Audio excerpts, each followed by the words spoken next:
Hey everyone, my name is Mike Taylor. I'm the founder and CIO of PiFunds.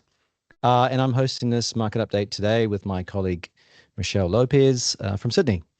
It is 3 p.m. in New Zealand, 1 p.m. in Sydney on Tuesday, the 13th of May.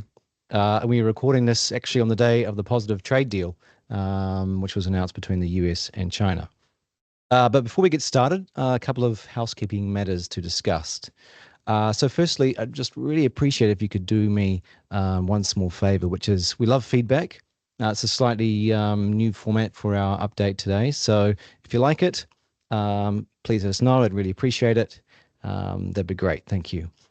Secondly, standard disclaimer. I'm sure you've all seen this before. This is not personal financial advice. Past performance is, of course, no guarantee of future returns. Look, we're just here to share our views, ideas, and our strategy. We're not here to tell you what to do with your portfolio. So let's dive right in. Michelle, today is a 4% up day on the NASDAQ. Tell me very briefly what's happened in the last 6 weeks, because it kind of feels like this is a bit of like a roller coaster ride up on the GC. Well, indeed, it has been a roller coaster ride, Mike. Although I would have much preferred to be in the GC, so I'm thinking you're referring to Gold Coast here. Yeah, Gold Coast. Yep. Okay, good. And I think my mental health would have appreciated that too. But look, on a serious note, we have actually seen and experienced one of the most volatile periods in equity markets since the GFC. Yeah. What's driven this? Well, one thing or one person, President Trump, and specifically the global rollout of tariffs. It's really flipped world trade on its head. And with that, implications to everything ranging from economic growth through to corporate earnings and, of course, markets. It was interesting because there was one thing, as you mentioned right at the start, we've had a 4% up day. And this has really just extended kind of the recovery that we've seen, right? Because there was post the tariffs that came out very brutally applying, I think the reciprocal tariff to China in particular was 125% overnight. 145. Don't forget the extra 20 that had to be added on. You're absolutely right. And that's the fentanyl tariff on top of that. So that's, yep, you're right. And it's overnight being cut to 10 or, sorry, I should say 30. to 30% if taking into account the fentanyl. So, we fell 21% peak to trough from, peak inauguration day euphoria to the market's low, really, and that kicked off in earnest from Liberation Day. And then suddenly he kind of pivoted. Do you think that he pivoted because this was the so-called Trump put and he was worried about markets, or was he worried about the 10-year? What do you think? I think he was worried about treasuries and, when we saw that big pivot right down the bottom there. And it's interesting, I was actually walking into another podcast and it sort of felt like the market was seriously capitulating and particularly the bond market at that point in time.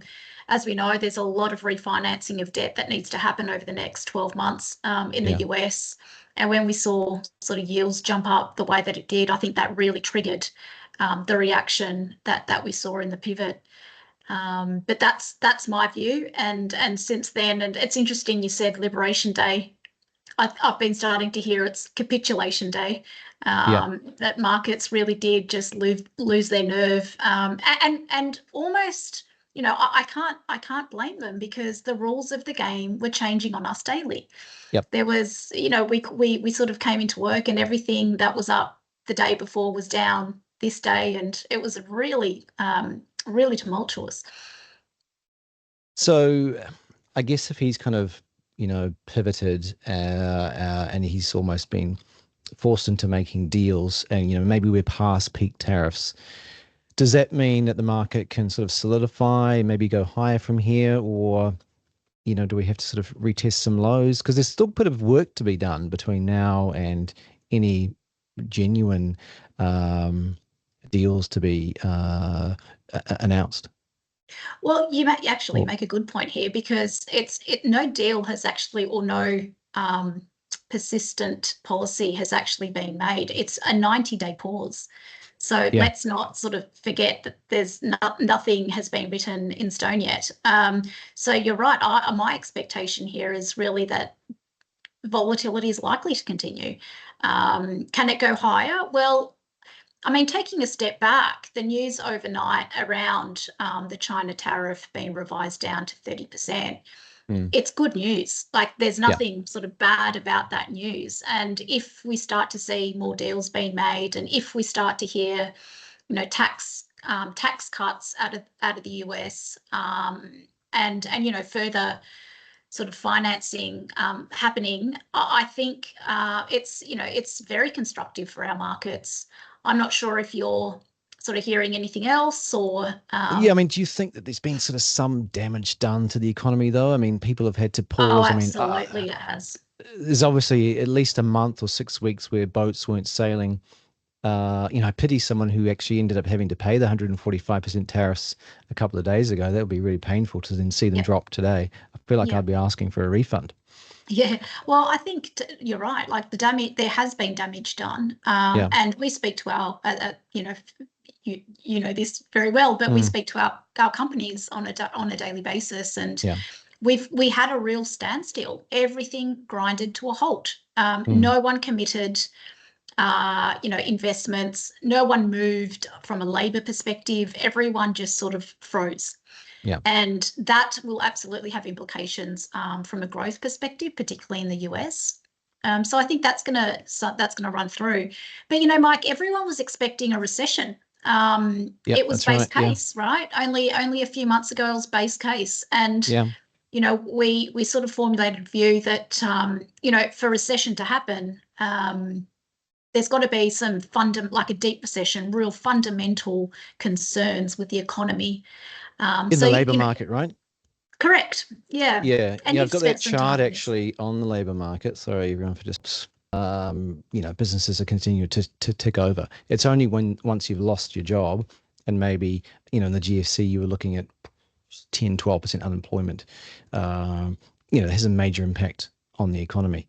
But we're just not seeing that. And we didn't see it in the 2022 sell-off either. And everyone said that was because people were hoarding labour after COVID. So maybe they're still doing that. I mean, that's a really telling chart there, isn't it? And overlaid with is that the S&P? Is that the S&P 500? The performance. Those big drawdown periods. Yeah, interesting. So look, I think to your point, look, likely that there is damage done. I just don't think it's going to be as permanent and that sort of deep recessionary environment that the market had almost priced in as a base case. Yeah. Hey, I just want to quickly, before we run out of time, talk about Australia and what's the impact on Australia from the tariffs? And I mean, I know that the trade with the US is kind of minuscule compared to the commodities that go to Asia. But tell me about it. Well, we kind of segment it into sort of three categories from a tariff perspective. Firstly is the direct impact, and to your point, Mike, you're absolutely right. I mean, our biggest trade partner is the Asia region. And just for some context, US, the biggest export to the US for us is actually beef, and it's about $1 billion of beef that we export on an annual basis, and that's completely dwarfed by 85 billion of iron ore, mostly into China, and 50 billion of liquefied natural gas. So that's the first direct impact, pretty benign. The second order effect that we try to think through, that we've been trying to think through, is probably to the downside, and that's if we did go into a global recession. The impact from a Chinese slowdown from that, and that would have directly affected predominantly our resources, and that's kind of the underlying export that we have here.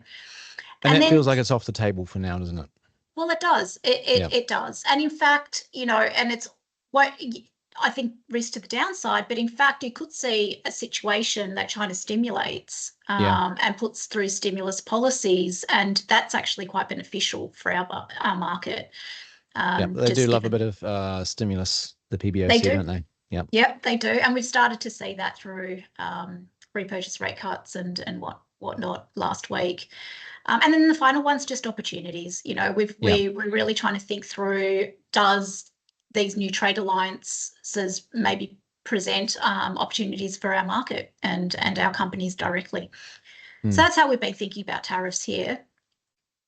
I've got this chart up here. People have probably been distracted already by it. PNI is the ticker for Pinnacle, one of the holdings in your fund and in the KiwiSaver funds. I just look at that and I see, if you kind of cover your eyes from the right-hand side, just look at the left, you say, well, it's a great performance, and the stock just collapsed. It's obviously an investment manager, so it's tied to the performance of the markets, but a 50% pullback, I mean, that's massive. And then here we go. I can see now, I've got it live, I guess, with the price at the moment, it's back to nearly $21.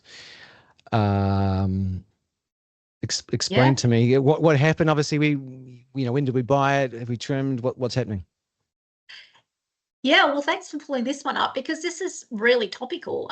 So Pinnacle, we initiated a position in our funds end of 2023, beginning of 2024 was when we built up our position. And we've kind of been on the journey the whole way. So was that level sort of around $10? Is that? Yeah, it was sub $10. Yep, around $10. So back here. Yeah. Back there. Yep.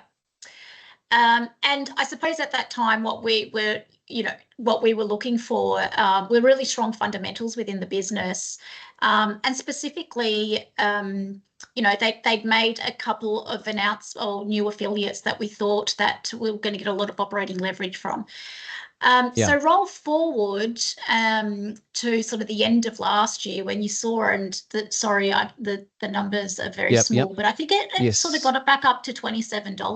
$27, 27.06 is the high. So from about $26, we sort of felt that the market was really starting to price in the growth that we had probably highlighted a year earlier.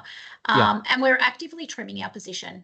And you can see this, and we've pulled out the data as well, obviously not on this chart, but we're actively sort of reducing our exposure there. But we were doing so not taking it, we didn't exit entirely because we fundamentally believe that there's still a very long runway of growth here from an earnings. But it was more around sort of managing the growth exposure within a portfolio. Yes. And then roll forward a couple of months, and to your point, the share price collapsed. And it collapsed on probably two things. Firstly, obviously market, just that sort of capitulation that earnings were going to be hit very materially from the drawdown. But what was missed was that this was a business that was hugely diversified across different asset classes.